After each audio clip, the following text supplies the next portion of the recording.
anybody, it sounds like Master and Kevin, you guys have both been leveraging YouTube. Have you guys been seeing good returns on that? That's a platform I really haven't delved into yet.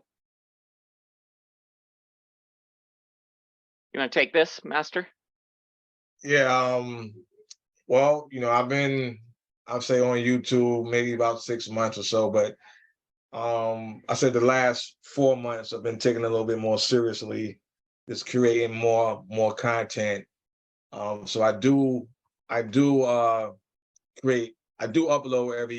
every week, but I'm starting to upload maybe a little bit more than that now, just because of the algorithm. So it's just learning. What I'm learning with YouTube is certain keywords, what people are searching for. So it's more of an educational platform than a selling platform. But you want, of course, you want to gain leads from it. But I just learned that this is different keywords that you like hashtag,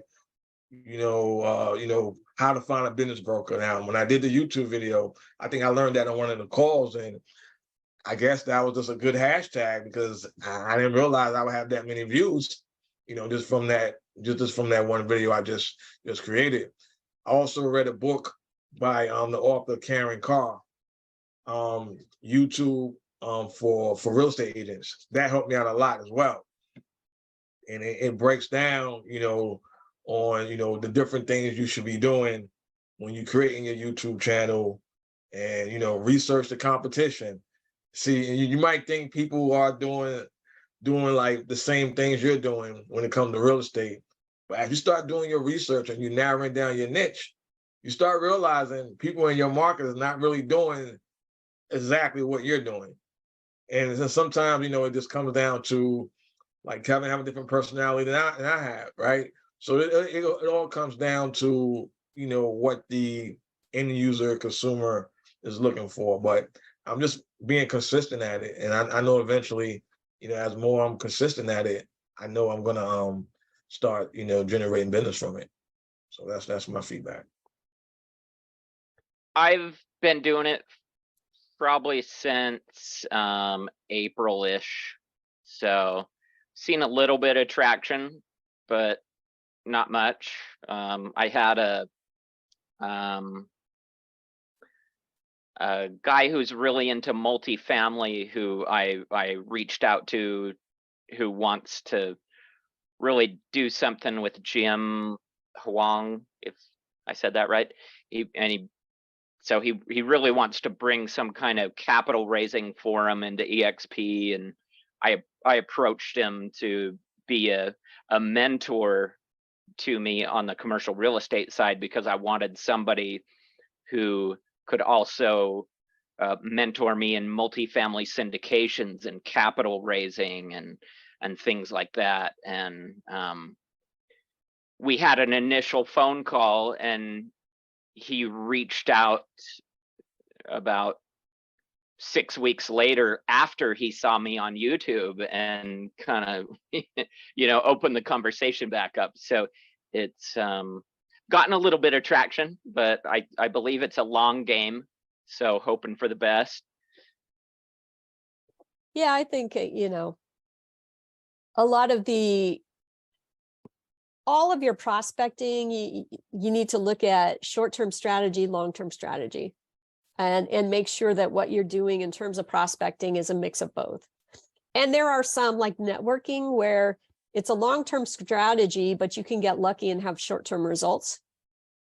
Same thing with sending out letters. If you're doing direct mail, it's a long-term strategy, but you can, in fact, get short-term results. It's kind of, a lot of people don't. And so just in terms of your expectations, you want to set your expectation. Cold calling is obviously going to be your fastest in terms of getting appointments, setting your short-term strategies. Cold calling is probably one of the best because you're going to be able to set appointments within a short period of time. And social media, depending on how many followers you have and all that kind of stuff. I mean, that's different strategies, but make sure you're use a mix, because if you're only using long-term strategies, then it may be quite a while before you close a transaction, in which case, you know, if you don't have sustainability financially, or or just mindset. I mean, it's easy to get discouraged when you're not seeing progress or you're not seeing results for extended periods of time. So, you know, use a mix, because you gotta have some wins in the mix in there. You gotta have some wins up front initially, even if your win is just getting an appointment with a business owner. I mean, that's a win, you know. It's a small win. It's not going to put dollars in your pocket, but it's a step towards putting dollars in your pocket. Miles. Yeah, just to kind of piggyback on this YouTube discussion, I know you can track viewership on there. Have you guys noticed any specific like subject matter or topic that has kind of jumped out as having high viewership versus some of the others?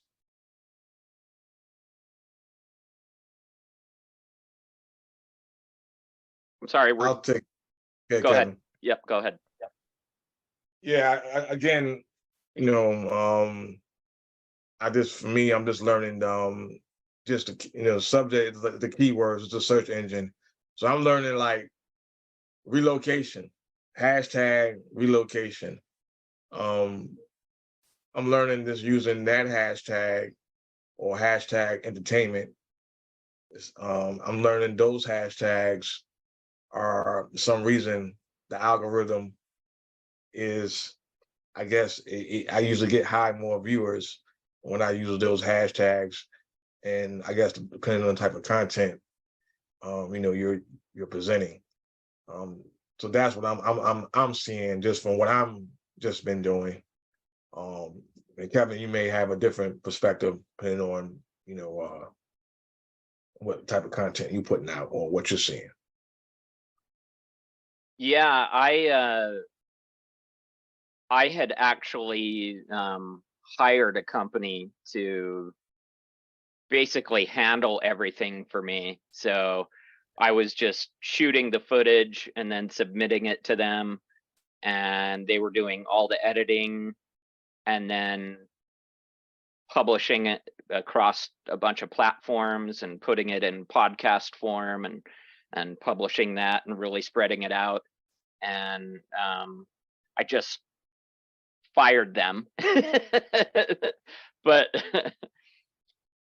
so that being said, I personally didn't learn everything that Master's been learning about how the algorithm works and the keywords and the search engine optimization and all those critical things. I'm going to have to go back and get into if I want to take the reins from here on out.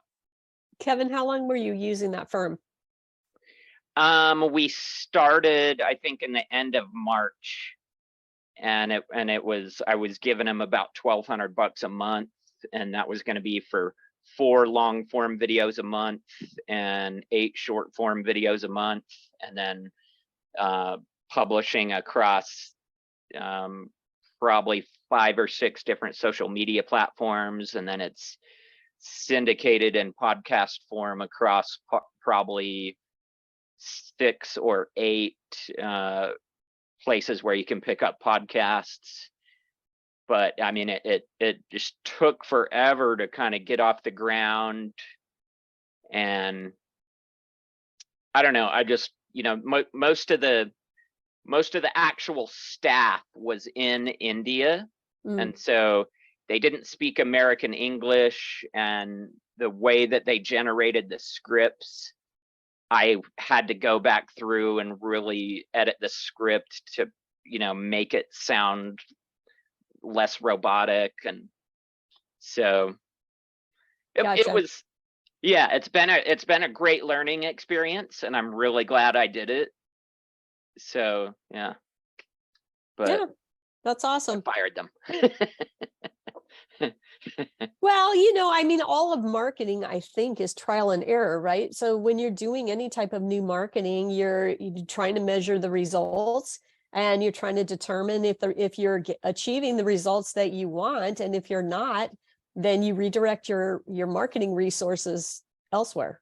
I mean, That's, when you start looking at doing funnels and things like, they're always talking about A/B testing. So you're always testing one thing or another. And I think most of marketing is that way. You're just constantly, you're spending your time, or you're spending your money, or you're spending both. And so if you're not getting the return on investment that you're anticipating, then given, and given a reasonable amount of time, right? Because like we discussed, if you're doing direct mail and you send it out 1 month, don't expect a new listing because you might need to send out 1,000 letters, 3, 4, 5 months in a row, or every 6 weeks or something like that, depending on your budget, your marketing budget. But you can't do one shot and then stop and just say, oh, well, it didn't work, because nothing works. Or I shouldn't say nothing. Over time, I mean, you can get lucky here and there, but over time, you need more consistency. And so it sounds like you gave it a fair shot. You gave it 3 or 4 months. And, if you weren't getting the types of results that you were anticipating, then yeah, and move on. Well, and I still like it, and that's why I'm still doing interviews, but I'm editing them myself and putting them on the channel myself. But yeah, as far as doing like scripted content, that's kind of on pause for now. But so I mean, the content is still there, but I'm not sure exactly what the algorithm wants in order to promote your content and kind of move you to the top and make you visible. Yeah. But